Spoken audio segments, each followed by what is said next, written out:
problem z towarami chińskimi sprawia, że... Nie no, są emocje, powiem wam. Mikity and the Prince?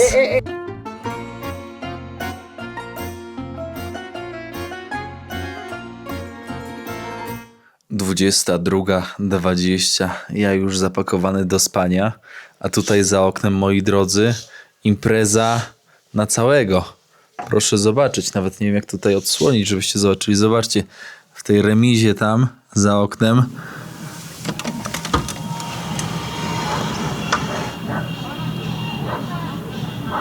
I ja się pytam, gdzie respektowanie ciszy nocnej?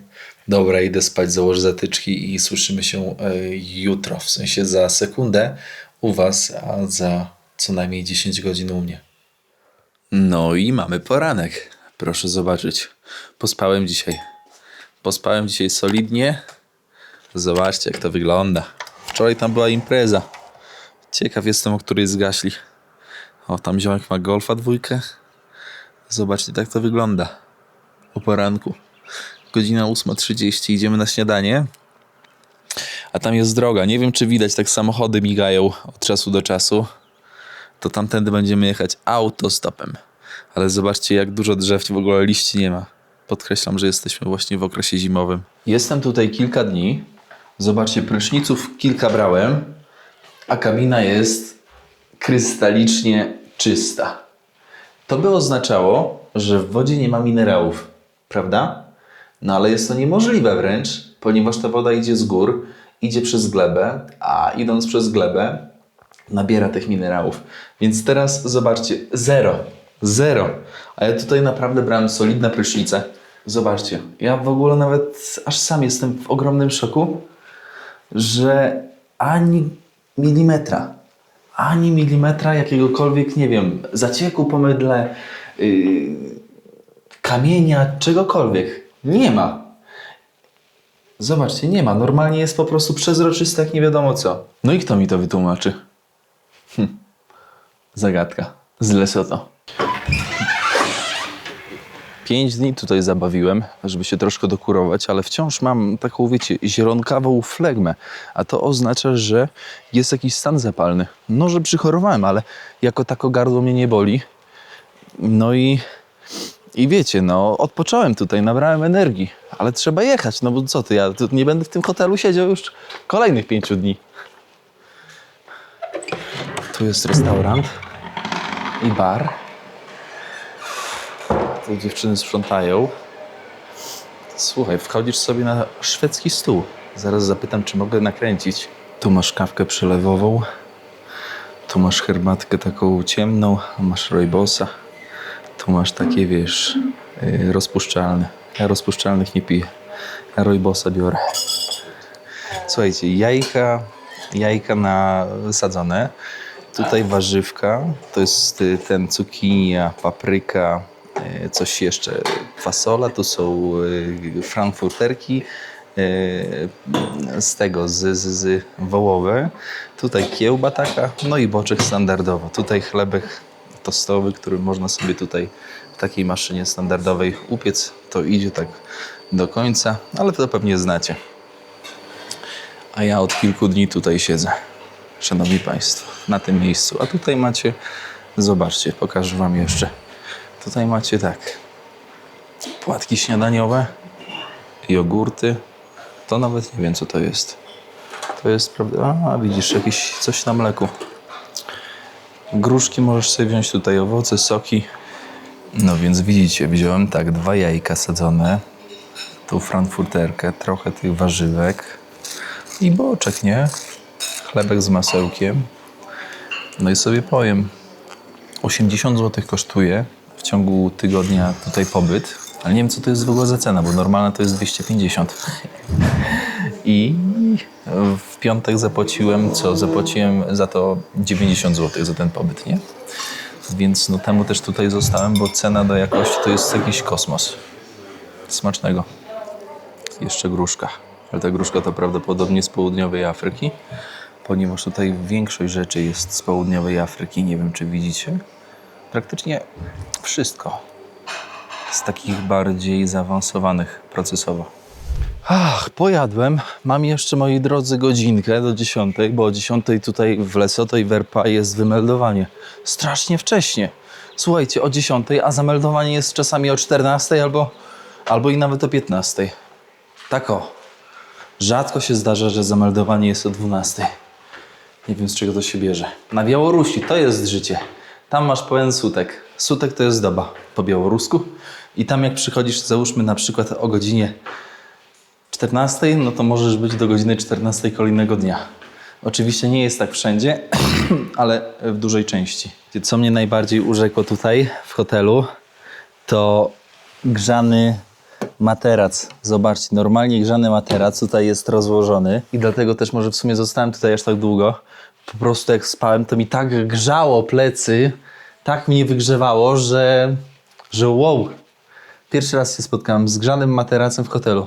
Ile żyję? Pierwszy raz. Ktoś zaraz powie, ale mogłeś jeszcze kierowniku zostać, żeby się wyleczyć. Ale powiem wam, że to nie rozwiązuje problemu, którym jest zimno. Więc problem trzeba po prostu fizycznie rozwiązać, się przemieścić. Zobaczcie, jeszcze na terenie hoteliku jest budka. Zauważcie, że w latach 90. ten gość musiał być naprawdę dziany, że na jego terenie postawili budkę telefoniczną. Rzecz jasna, ona już nie funkcjonuje, jak większość budek telefonicznych w Afryce. Dlaczego? Ze względu na to, że sieć komórkowa i telefony komórkowe rozprzestrzeniły się tak, że można powiedzieć, że każdego stać. Chińskie telefony komórkowe zrewolucjonizowały Afrykę. One są słabe, szybko się psują, napędzają bardzo szybko rynek, no i tym samym dają możliwość korzystania z internetu właśnie w Afryce. Afrykańczykom szeroko pojętym w różnych częściach właśnie tego kontynentu. Moje miasto Awnim. Hej, hej. Po lewej stronie mój hotelik z zasiekami. Po prawej sąsiad. Spokojny, z golfem dwójką. I tutaj takie przejście przez wioskę. Przejdziemy sobie, znaczy przez miasteczko, bo jeszcze ktoś się obrazi. Tutaj świat się zatrzymał. Morda sobie chilluje. A co ma robić? No. Tutaj świat się normalnie, moi drodzy, zatrzymał, tak powiem szczerze. Jak ja mam skrótem iść? Gdzie jest skrót, ja się pytam. Sąsiad golfa ma... O ty, gdzie ty, mordo, uspokój się. Jeszcze Lesocka by mnie tutaj pogryzła, to by było. Uspokój się, bo spodnie zabiorę.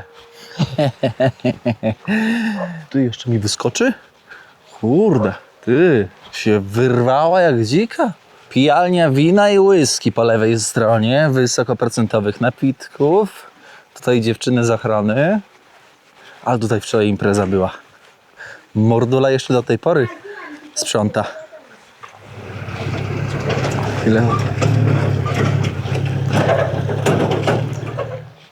To mi wygląda na plac zabaw. A to na przedszkole z blachy. No widzicie. Radzą sobie, no. Radzą sobie. Dachy poprzykrywane cegłami, oponami, tak żeby wiatr nie zabrał, bo tutaj jak wiatr zawieje, no to można się zdziwić. Tutaj teraz może nie widać, bo teraz troszkę jesteśmy w dole i wokół nas rozpościerają się góry po 2000 z kawałkiem. Więc no my teraz jesteśmy na 1000, 1500, 1600. To jest wysoko dla ciała. Ja teraz podchorowałem, to jeszcze tym bardziej czuję, że wiecie, szybciej się męczę, nie? I nie mówcie mi, że to podędzę, bo ja podędzę dobrą formę zrobiłem. Paweł już owce ogarnął, krowy też, idzie na wypas. Dzisiaj słońce świeci, więc można działać, robotę robić. Tam Czarinka przy kolanie chodzi. Kurde, jak to obsrane. O, masakra. Chociaż ja taki wiejski zapach lubię. O, na wypasie. Proszę. Good morning. Główna droga. To tutaj będzie można łapać stopa. O, a tutaj możecie co? Damski salon fryzjerski. Tu do wynajęcia, jakbyście chcieli jakąś robotę zrobić. Miasteczko. Zobaczcie, oni dopiero wstają. Oni dopiero pootwierali wszystko. Ale żyćku się zaczyna, robota się zaczyna. O, ziomek 60 kg na głowę. Hello, brother! Saka phone hona ka mona ya ka ba phone ya hao e khadi eng ke tlo thusa ka yona phone ya hao le ke metsi ke tlo thusa Zobaczcie, korzenie różnych roślin. To jest tymian, ale tutaj co tutaj jeszcze widzę? No nie jestem w stanie rozpoznać tych korzeni, ale tutaj bardzo często właśnie działa taki szamanizm. Zobaczcie, tutaj jakieś nóżki kozy czy czegoś. Szamanizm jest szeroko pojęty w miejscach, gdzie brakuje pieniędzy na lekarza. Jeżozwierz, takie kłyma. Zobacz, to się używa do spławików wędkarskich, a tutaj co? Też w medycynie niekonwencjonalnej. Ciekawe do czego. Tutaj kadzidełko, zasuwa, tutaj róg jakiejś krowy. Przyszedł szefu, szaman i się wkurzył na mnie, szefu szaman, bo mówi, czemu ty tu w ogóle robisz te zdjęcia bez mojego pozwolenia? A ja mówię, no bo ja turysta jestem i nie było ciebie, więc nie mogłem cię zapytać. Słuchajcie, z panem się dogadałem, w sensie uśmierzyłem jego ból, bo wytłumaczyłem mu, dlaczego właśnie pokazałem wam te rzeczy, a to też jest ciekawe, nie? Chcę zaznaczyć bardzo ważną rzecz, że ludzie tutaj są ekstremalnie sympatyczni.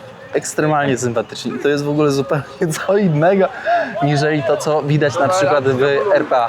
Ziomek mnie pyta, ile bilet tutaj. Ja mówię, że do Johannesburga z Polski doleciałem i tam on mówi, żeby w dolarach powiedzieć. No i myślę, nie będę mu mówić tej całej kwoty. Myślę, powiem mu 300. 300. On mówi, człowieku, $300 to są pieniądze nie do ogarnięcia tutaj.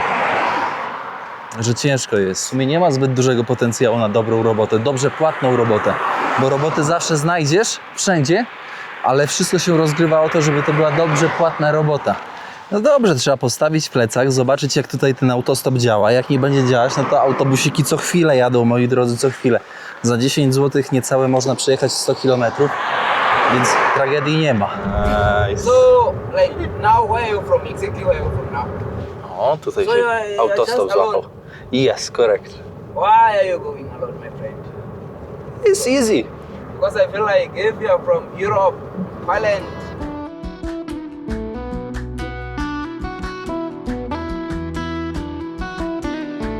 this is a speed hump that costs 330,000. Really? I'm 350,000 loti.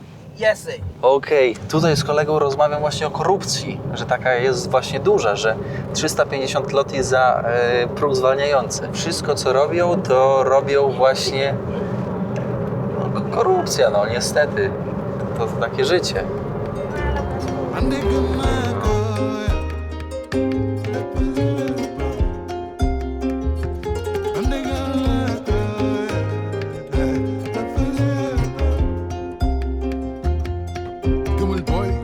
No, I will don't give you 45, but I will give you some. I will check how much I have. Oh, I have 50. No, 50 is too much, bro. No, I can give you some change. Don't Okay, so give me 30. No, it's not fair. It's 20. No, give me 30. Okay. This is 20. Oh, yeah. Thank you. Thank you, my friend. Bye bye. Open it outside. Okej. Opa. Podjechałem kawałek. Zobaczcie, ziemniaczki można za dychę kupić. 3 ziemniaczki, dycha. Dycha to jest, moi drodzy, 2 zł. 2 zł, 3 zł, fasolka, 5 kg. Good morning. Tutaj zobaczcie, mandarynki, bobek mały. A, taki sklep wyposażony.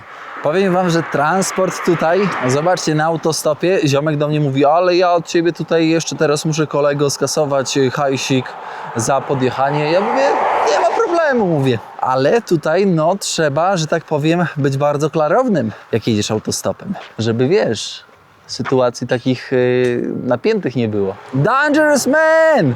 Smile. Beautiful! Chłopaki tutaj, wiecie, drewno robią. How much is one bag of the wood? 50. One bag. 10 zł za jeden worek. Naprawa rowerów. Proszę bardzo, taka w polu. Koleżanka robi na robotę. Proszę zobaczyć, jakie połacie, jak jedziemy, to jakie połacie terenu. To wszystko jest teren, który można by było wykorzystać do uprawy zboża, kukurydzy. Trzeba zaznaczyć, że żeby obrabiać tak duże połacie terenu rolne, to trzeba po prostu mieć sprzęt. A żeby mieć sprzęt, trzeba mieć pieniądze. A żeby mieć pieniądze, no to rząd musi jakoś dotować, a tego nie robi. Więc ludzie robią tyle, ile mogą własnymi rękoma. Tak jak kiedyś w Polsce. To jest dosłownie ten sam system lata 80., jeszcze 90. właśnie w Polsce. Dosłownie tak samo. Słuchasz tych ludzi lokalnych, jak opowiadają właśnie o swoich rządzących i autentycznie możesz to odnieść do tego, co było u nas. Lecimy, no. Z chłopakami kolejny autostop. Ciekawe, czy płatne, czy niepłatne. Nie zapytałem. Z piątaka rzucę, zdychę.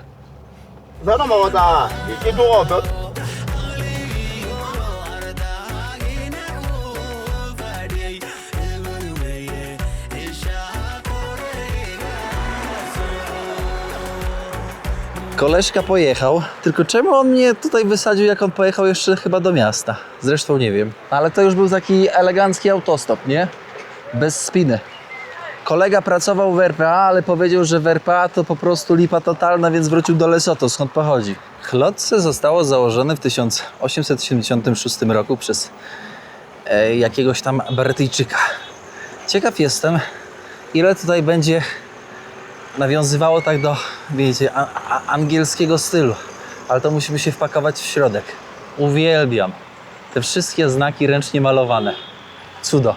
W dobie, kiedy wszystko się drukuje albo robi laserowo, to tutaj się wciąż maluje, bo nie ma pieniądza. Ale to jest piękne, to jest takie rzemieślnicze. Ciuchy można kupić wszędzie. O, Papa Moro. Tutaj można kupić tą kukurydzianą kaszkę z tym. Hello, brother.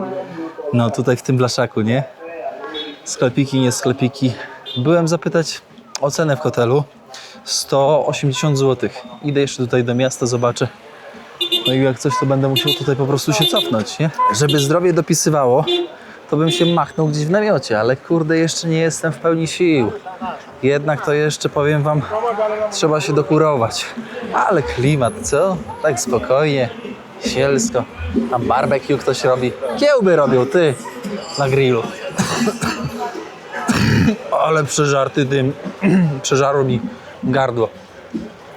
Idę w stronę centrum. Hello guys. Nice bikes. So cool. Idę w stronę centrum. Podpytam jeszcze o miejscu. Zobaczcie, no mieszanka takiej tradycyjności z nowoczesnością. O, stara chata. W Lesotho ewidentnie brakuje takich punktów zaczepienia. Wiecie, z punktu widzenia takiego turystycznego.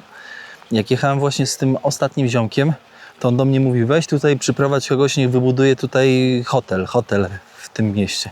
Ja mówię, stary, no wybudować hotel to nie jest takie trudne, ale chodzi o to, żeby tutaj jak turysta przyjeżdża, to żeby miał punkt wypadowy. W sensie góry są takim haczykiem. No, ale na przykład zimą to ciężko jest jechać w góry bez odpowiedniego sprzętu i bez przygotowania. No, trzeba mieć samochód 4x4. No, trzeba być naprawdę bardzo dobrze przygotowanym. A to nie jest dla każdego, bo nie każdego budżet będzie pozwalał, żeby coś takiego zrobić. A to też nie jest tak, że turyści lokalni tutaj takie eskapady robią cały czas. Ale piękny widok. Zobaczcie, jaki płaskowyż. Proszę zobaczyć, jak to się rozciąga. Z ekipą idziemy. Tutaj jest jeszcze kolejny nocleg. Good morning, good afternoon, brother. Co? I do some videos to describe the life and nature. Okay. Tutaj jest też, wiecie, nocleg. Ale zobaczcie, jak to już wygląda. To już nie wygląda jak hotelik. Zajdę, zapytam. Nie będę już świrował. Zobaczymy, co tutaj grane. Szefowa, widzisz, torebkę załadowała na głowę i leci. Chciałem wyjść do centrum, a poszedłem w drugą stronę, bo to nie jest takie, wiecie, oczywiste. I słuchajcie, tutaj jak spojrzycie na mapę Lesotho, to zobaczycie, że układ miast i miasteczek, wiosek jest taki, wiecie, porozrzucany. Jak spojrzycie na RPA, pierwsze miasto w RPA, to zobaczycie, jak jest ustandaryzowane. Normalnie w taką siateczkę. Prostopadle i równolegle, wszystko poukładane elegancko jest. A tutaj? O, zobaczcie. Skoczymy, zapytamy, jaka cena. O, też elegancko zrobione. Nie ma to tamto. Skąd oni te ceny biorą, słuchajcie? 220 zł za nocleg w tym miejscu. Chociaż z basenu to ja bym nie skorzystał, no, biorąc pod uwagę, jaka jest temperatura. Jak stąd wyjść teraz? Ja nie powinienem tak komplikować. Jest hotelik, trzeba iść, spać i tyle, a nie łazić, sprawdzać. Wracam do tego hoteliku, co na początku poszedłem sprawdzić, bo tu nie ma co szukać. Kurde. Dobra, ładuję tutaj. Zaraz jeszcze tylko zapytamy, czy śniadanko jest i spoko, zostawiam łachy. O kurde, zostawiam ten plecak i ładuję w miasto. Pani powiedziała, że nockę tylko dzisiaj, jutro będzie wszystko zajęte, więc dzisiaj tylko jest wolne. Ale ze śniadaniem 125 zł. 80, słuchajcie, 85 pokoi. Tutaj te wełniane dywany znowu się powtarzają. Tutaj koleżka mnie prowadzi do mojej rezydencji na dzisiejszą noc. Tylko na dzisiejszą, bo już mnie nie chcą przyjąć na kolejną, bo mają niby już, wiecie, wypełnione. Więc... Ale ogromny kompleks, powiem szczerze. Zobaczcie, jaki kompleks. No tutaj mnie ładują. 79. Impreza się zaczyna o godzinie 14. Ja nie wiem, jak my tam już idziemy. Chata cała dla mnie.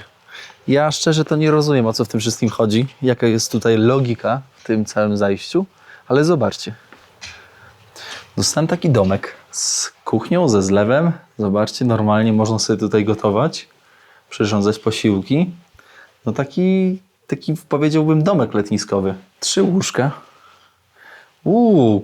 Koce grzewcze są. Bo to w sumie ta sama firma, której spałem wcześniej, wiecie? O, to elegancko. Super. No, zobaczcie, biureczko w ogóle. Ale piękne miejsce do ogarniania odcinków. No i wanna jest. Może ja dzisiaj powinienem wziąć gorącą kąpiel, biorąc pod uwagę zaistniałe warunki. Kurczę, no nie przewidzisz tutaj. Powiem wam, że no nie przewidzisz. Ogólnie w podróży tych noclegów nie przewidzisz. Ja dzisiaj, gdybym czuł się na siłach, to słuchajcie, przystosowałbym namiot. Bo tutaj w Lesotho to jest po prostu idealny obszar, teren, kraj do podróżowania właśnie z namiotem i z plecakiem. Pomimo, że w nocy jest zimno, to mój sprzęt by to wytrzymał, ale moje zdrowie na razie nie wytrzymuje, bo jeszcze wciąż niestety po flegmie widzę, które się wydziela, że coś jeszcze jest nie tak. Słuchajcie, piję herbatkę i idziemy na miasto. Sobie poszwędać się, chociaż to miasto jest takie małe, no ale poszwędamy się, no zobaczymy, nie? Po to tutaj przecież jesteśmy. Co myślicie o tym hoteliku? Fajny, co? Tam co prawda do restauracji to mam jakieś 300 metrów, ale to nic złego. Ale naprawdę przyjemnie, pięknie. 125 zł. Działa? Działa. To jest, kurczę, no mistrzostwo. Szanowni Państwo, ewakuujemy się na miasto. Poopowiadam wam trochę. Opowiem wam o burzliwej historii tutejszej, żebyście też mogli troszkę poznać background, o którym dzisiaj na odcinku. Kościół anglikański, założony przez Johna Whitcombiego w 1877 roku. Wejdziemy tam, pokażę wam. Anglicy, kiedy przybywali na ziemię afrykańskie, kolonizowali je, no to tworzyli kościoły. Kościół to był punkt centralny, wokół którego tworzyły się szkoły, wokół którego tworzyły się szpitale, wokół którego tworzyła się społeczność. I ta społeczność tworzyła urzędników wyżej postawionych, niżej postawionych, ale skupiała w jedno. I to jest właśnie problem generalny, to jest piaskowiec. To jest główny problem, w którym po prostu wszystko jest pozamykane w Afryce. Zobaczcie, no ten kościół jest po prostu zamknięty. To jest jedna, żeby nie skłamać, z 2 atrakcji głównych w tym mieście. No i niestety, żeby tam wejść, no to trzeba mieć po prostu wtyki. No widać, że 200 lat robi swoje, ale no nie jest najgorzej. Słuchajcie, gorsze powiedziałbym sytuacje widziałem architektoniczne po takim czasie. No ale piaskowiec robi swoje, moi drodzy.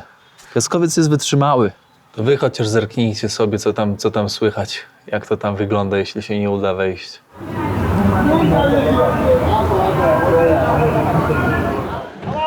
I just kick ass. Z krzyżem.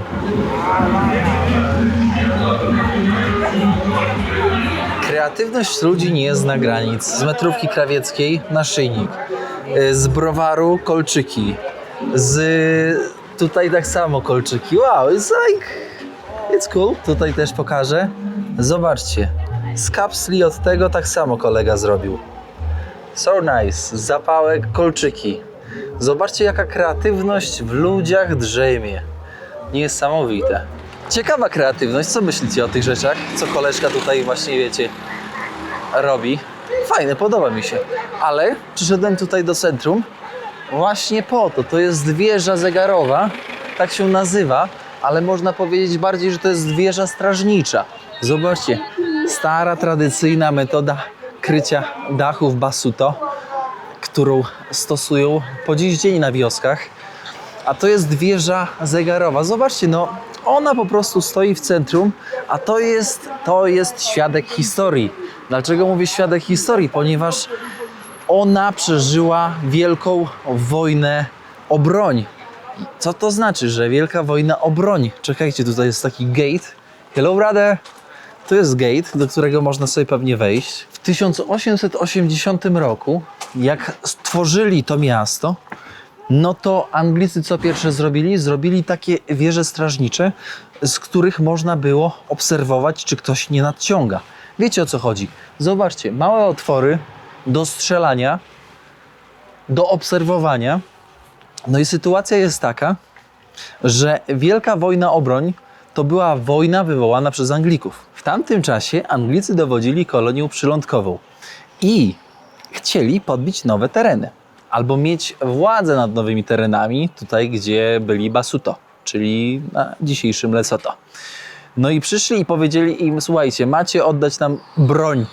A Basuto powiedziało: nie oddamy wam broni, ponieważ wtedy będziemy zależni, wtedy będziemy po prostu słabi. No i w ten oto sposób przez kilka lat później trwała wojna o broń, którą Anglicy de facto przegrali ze względu na ukształtowanie terenu tutejszego Lesotho, górzystego, trudnego de facto do walki dla białego człowieka, który nie zna tych realiów. I tyle. I to są dwie rzeczy, ten kościółek i ta wieża zegarowa, które przetrwały po dziś dzień. Angielsko prawie jak w Londynie. I tutaj się nie śmieję, bo w Londynie, jak przyjedziesz do Londynu, no to masz podobną architekturę i masz podobną ilość czarnoskórych osób tam w mieście. Są niektóre dzielnice, w których naprawdę masz praktycznie samych czarnoskórych imigrantów. Ja nie mam nic do imigrantów tak naprawdę, bo jeżeli, wiecie, przyjeżdżają i wnoszą cokolwiek do rozwoju danego kraju, no to nie ma problemu, ale w momencie, kiedy w sumie degradują go, no to jest problem.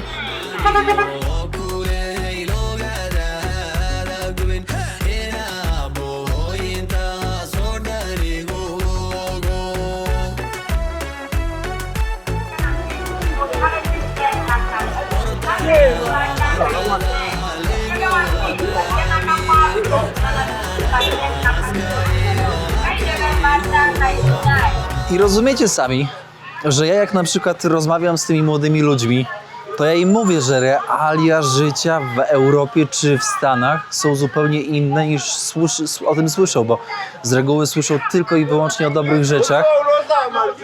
Hello, brother. O dobrych rzeczach, jak przyjeżdżają ich kuzyni i opowiadają, jakie to oni mają tam luksusy, a możliwe, że śpią po kącie gdzieś pod schodami. Rozumiecie? Ludzie nie chcą opowiadać o porażkach, ludzie chcą opowiadać o sukcesach. I to jest bardzo złudne tutaj właśnie w Afryce, ponieważ oni nie mają punktu wyjścia. Algorytm im podsuwa to, co chce podsunąć. Zobaczcie, tutaj w ogóle koza, nie? Koza taka na popiół. Tutaj, wiecie, też w ogóle popiół. Tutaj można coś gotować, chlebek. 900 zł taki piecyk. Wonder Stove. Tutaj bardziej już taki, wiecie, segment nowocześniejszy, ale bardzo dużo, zobaczcie, też tych towarów z Chin. Powiem wam, że Chińczycy zalewają Afrykę pod każdym względem. I ja wam powiem jedno. Problem z towarami chińskimi sprawia, że rynek jest przesycony i nie opłaca się lokalnym produkować. A jak się nie opłaca produkować, to nie ma firm, nie ma miejsc pracy. No i co? I nie ma obrotu gotówki takiej, jaki powinien być. Rozumiecie? Zobaczcie, w takich blaszakach, no różne rzeczy. No i fryzjera znajdziesz, no wszystko. No rzemiosło. Czysta postać, rzemiosło. Zobaczcie, w takim krajobrazie. Można też coś zjeść. Mała porcja chińskiego jedzenia za 20, duża 40. Uczciwa cena, nieprzekłamana. Bo wczoraj tyle płaciłem. No, takich, no to stragany, no. Taki a la Manhattan. U mnie w mieście na Podlasiu w Siemiatyczach to takie miejsce nazywało się Manhattanem. Hello guys! Można było wszystko kupić i tutaj tak samo, no. O, tutaj kolega w skórze robi, no i ta muzyka wszędzie, no po co to? Jedzonko, tutaj można coś zjeść. Pytanie, co mają? Dlaczego jest taka duża kolejka? Fat cakes. Kurczę, nic nie mieli lepszego do zjedzenia. Pączuszki. Ale już one mi posmakowały, ty. Takie słodkie trochę, ale ciepłe. To jest najważniejsze. 20 groszy taki pączek. Jeszcze muszę poszukać jakąś taką wołowinkę z kapustą sobie zjeść. Pojedli? Nie ma śmietnika. U nas śmietników nie ma. Bo głównie jedzą co? Jedzą frytki na głębokim oleju, jedzą te pączuszki, do tego dorzucą jakąś taką zmieloną martadelę, ewentualnie jakieś frankfurterki. I dobra, jeszcze kurczak albo hamburgery, nie? W sensie coś takiego bardzo street foodowego. I dookoła właśnie to widać. Szczerze, zastanawiające, ale zauważcie taką też ciekawą konkluzję. Jak często kobiety są bardziej przy kości, a mężczyźni szczuplutcy. Zauważyliście to? Niesamowite. Co, nie dają swoim chłopom jeść?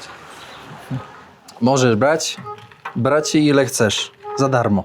Walka z HIV-em. Jeśli potrzebujesz pomocy, też możesz, słuchaj, wiesz, się zgłosić. To też jest urząd miasta. Kiedyś był, teraz jest. Tutaj się załatwia wszelkiego rodzaju problemy związane właśnie z mieszkaniem tutaj. Tutaj można przyjść po pomoc. Trzeba zaznaczyć, że to właśnie tutaj rozpoczęła się budowa tego miasta, moi drodzy. To nikt inny, proszę bardzo, na kolanach stojący Anglik. Ogólnie, jak możecie się domyślić, no to rzeźbiarzem był Afrykanin. No i teraz zobaczcie, jak ciekawie Afrykanin wykonał tę rzeźbę, bo to nie jest 1 do 1. Jak pamiętał, jak widział Brytyjczyków, żołnierzy brytyjskich, niektórzy mówią, że to był sabotaż. Na zasadzie utarcie nosa Brytyjczykom, czyli na zasadzie rzucenie ich na kolana przed Basutolandem, czyli tak się nazywał kiedyś właśnie ten rejon świata, rejon kraju w sumie, nie? Basutoland. I zauważcie, stoi na kolanach. Dla nas osoba, która spada na kolana, to przeprasza, przegrała i tyle.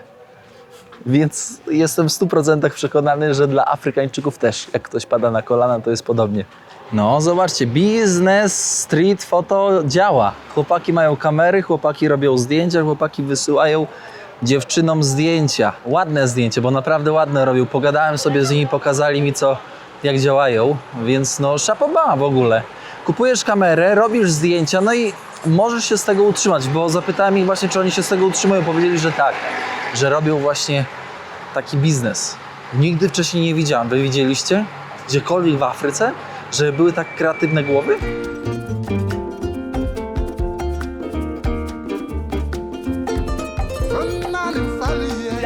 Szukając jedzonka trafiłem, wiecie, na wypasowiec, no i jeszcze chyba na turniej w piłkę nożną. Idę, zobaczę. Ziomek komentuje w Sesoto. Tutaj koleżka z tym. Zobaczcie, tablica jaka. Hello guys. Yeah. Zobaczcie ile kurde jest narodu. Komu mamy kibicować, bo już się pogubiłem. Nie no, są emocje, powiem wam.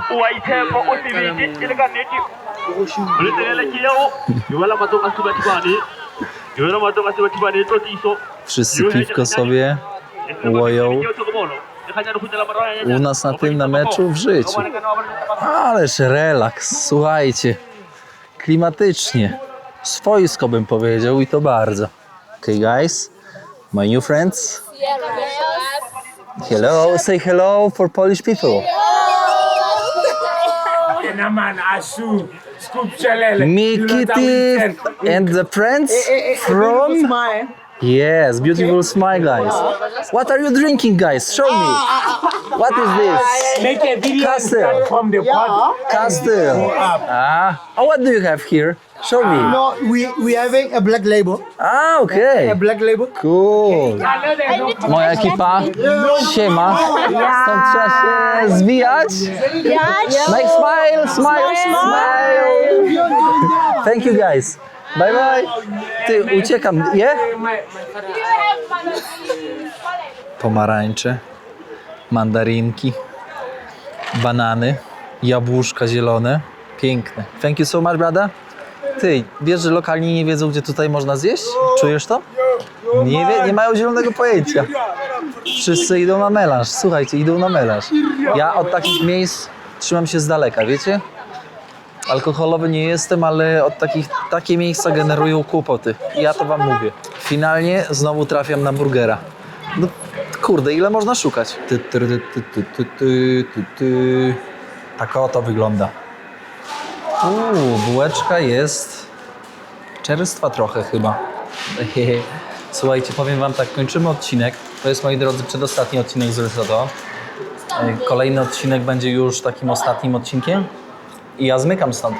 Zmykam przed zimnem, zmykam przed wszystkim. Więc testuję dla was. To jest spoko. Nie trzeba szukać, nie trzeba pytać. Zachodzisz, wiesz jaka jest jakość, ile płacisz i potem macie. Moi drodzy, zostawcie łapeczkę, komentarz, podajcie odcinek dalej, jak wam się dzisiaj podobał. I co? I słyszymy się w kolejnym odcinku, ostatnim już z Risotto. Do usłyszenia, do zobaczenia. Cześć.